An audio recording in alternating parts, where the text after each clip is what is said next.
أركان 4. أول شيء العلاقة مع الله سبحانه وتعالى. الله يقول سبحانه وتعالى: إن الذين آمنوا وعملوا الصالحات سيجعل لهم الرحمن ودا. في ناس لا نفعك ولا سوى لك شيء ولا أعطاك شيء، لكنك تحبه، تشوفه، ترتاح له، تقبل عليه، تثق فيه بدون أي سابق تجربة. هذا شيء من الله سبحانه وتعالى. فالعلاقة مع الله، العلاقة مع الخالق، تؤثر في العلاقة مع المخلوقين. فهذا ركن كبير جدا، ومشحون النصوص الشرعية في قضية تمتين العلاقة مع الله سبحانه وتعالى. وحسن التعامل مع الله، حسن الخلق مع الله، هو قائم على 3 أشياء: قائم على تصديق أخباره، والرضا بأقداره، واتباع أوامره. الذي يتبع أوامر الله سبحانه وتعالى، يصدق أخباره ويرضى بأقداره، هذا هو الذي يحسن الأدب مع الله سبحانه وتعالى.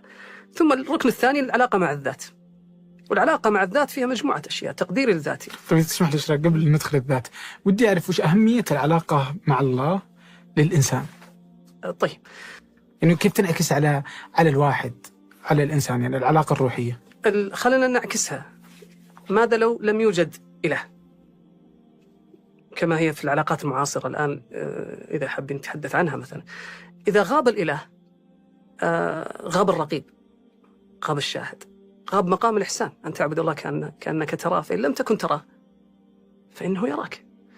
وبالتالي كل تعاملي معك سيختلف بوجود الرقيب. الثقافة أصلا إحنا لما خلقنا الله عز وجل أشهدنا: لست بربكم. كلنا قلنا نعم، لا. طيب، وعرض الأمانة، فإحنا مستأمنين. تخيل واحد مستأمنك على جسدك وحياتك ووقتك ومالك، هو أمانة الآن ورقيب عليك. كيف ستتعامل مع هذه الأمانة؟ تتعامل معها بكل ما يريده صاحب هذه الأمانة الذي استأمنك. إذن واحد، وجود الله سبحانه وتعالى، استشعار وجود الرقيب يجعلني أتعامل معك، يجعلني أسامحك. الله يقول، شوف ماذا تقول عائشة رضي الله عنها؟ تقول: لله در التقوى، أني أنا أتقي الله. لله در التقوى ما جعل لشفاء الغليل من سبيل. أغضبتها جارية عندها، ما ضربتها، قالت: أنا يوم يقوم الناس لرب العالمين أنا بسكت. إذن هناك جزاء. العلاقة مع الذات ومع الآخرين في وجود مثلا التظلم. أنت ظلمتني، كيف أقتص منك؟ هناك فأصبر وأتحمل وأكظم الغيظ وأتسامح وأتركها هنا. لكن إنسان يرى أن الحياة هي فرصة واحدة، كيف سيتعامل مع هذا الظلم؟ في التطلعات، إنسان يرى الحسد شديد جدا عندما تظن أن الحياة فرصة، وأن الحياة ليست مناوبة وإنما مناهبة. قد ما أقدر أخذ من هذه الكعكة وأمشي. لكن لما تكون التطلع إن شاء الله في الجنة، شوف بعض الناس يقول لك: لا إن شاء الله، هذه إن شاء الله في الجنة. طيب حلو. لذلك النبي صلى الله عليه وسلم إذا رأى شيئا يعجبه من الدنيا ماذا قال؟ قال: لبيك. يقول الله: إن العيش عيش الآخرة. هذه الدنيا هذه قشور وكذا، هذه يخلي الإنسان يهدى. طيب، لما يأتي القرآن يقول: وإن الساعة لآتية. طيب خلاص نصلي؟ لا. نصوم؟ لا. أجلس في محراب العبادة؟ لا. فاصفح الصفح الجميل. سامح لي قدامك. لذلك دائما المثل يقول: العفو عند المقدرة. لا، تجد أن كثير من الناس يرى أن العفو عند المقبرة. لما يتذكر الموت، لما تجي تسكب عبراتك على إنسان راحل كان بينك وبين الشيء، الموت يوقظ هذا الشيء في داخلك، أنك تتذكر الموت، تحس الدنيا ما تسوى، ما تسوى، وأن هذه الحياة أصلا كلها الحياة المعاصرة. الفرق بيني وبين غير المسلم أو الإنسان المتلوث بالنموذج الغربي، حياة شاسعة جدا. حياة الغرب أو الغربي، حياة الغربي مثل قبره، مزخرفة لكنها ضيقة موحشة من الداخل.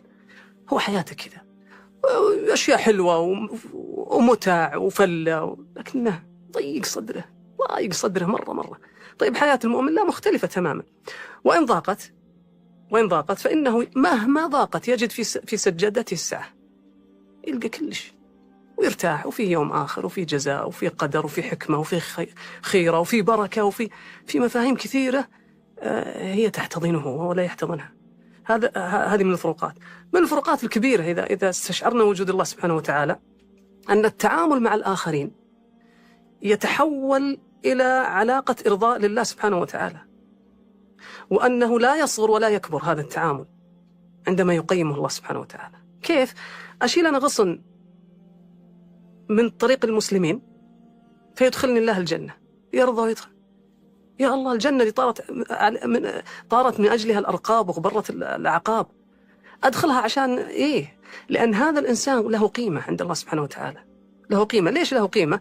لأن ما خلق السماوات والأرض إلا له، ولا إله إلا الله التي في صدره تزن السماوات والأرض، ودمه حرمته أشد حرمة من الكعبة.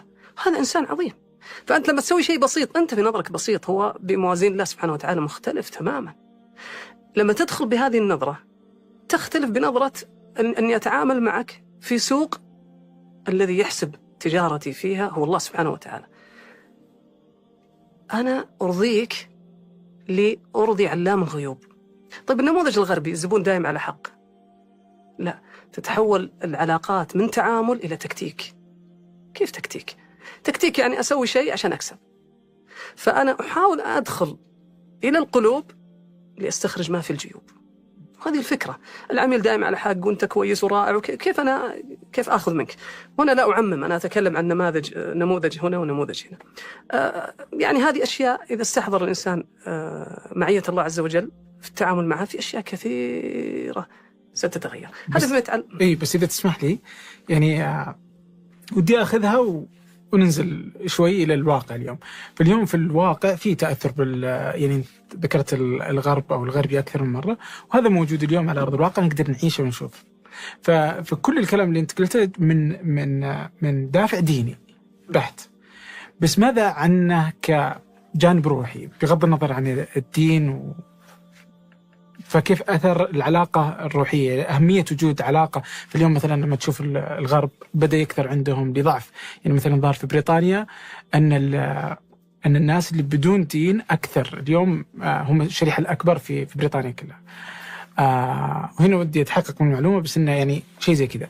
فاليوم الإلحاد موجة عالية، لكن تشوف معها موجات جديدة ترتفع، مثل الاهتمام بالتأمل، الاهتمام باليوغا، الأشياء اللي فيها هذا الطابع الروحي. فودي أعرف ليش الإنسان حتى لو لم يؤمن بالله إلا أنه يبحث عن شيء، فوش أهمية العلاقة هذه للإنسان؟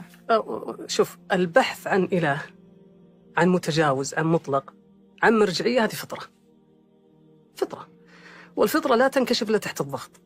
ولذلك حتى الكفار الدهريين إذا ركبوا في الفلك دعوا الله مخلصين له الدين، عرفوا الله إله. شوف بعض الناس لما يعني وهو أحيانا ملحد لا يؤمن لا ديني، إذا ضغطته الحياة ينظر إلى السماء، ينظر إلى متجاوز، يبحث عن شيء خارج عنه. ليه الإنسان في هذه الحاجة الدائمة؟ هي فطرة موجودة في الإنسان، هي من الفطرة أنه هو يؤمن بوجود إله، هو محتاج إلى إله. من هو هذا الإله؟ هنا يختلف الناس. من هو هذا الإله؟ يختلفون، فتأتي الرسل لتعرف هذا الإله. طيب هذا الإله ترى مو بالضرورة أن يكون معبودا، يعني أن يكون جزءا خارجا عنك، قد يكون في داخلك. إله هو الإنسان المعاصر أله الرغبة الآن، أله اللذة، يا إله. ما هو الإله؟ هو المشرع لك، هو الذي يخبرك ما هو الصواب والخطأ. ولذلك لاحظ لما يأتي الدين يعطيك الحلال والحرام، طيب، والأعراف تعطيك العيب واللي مو بعيب، والثقافة الجمال تعطيك الحسن والقبيح. هذه كلها تذهب. إذن أنا ألبس إيش؟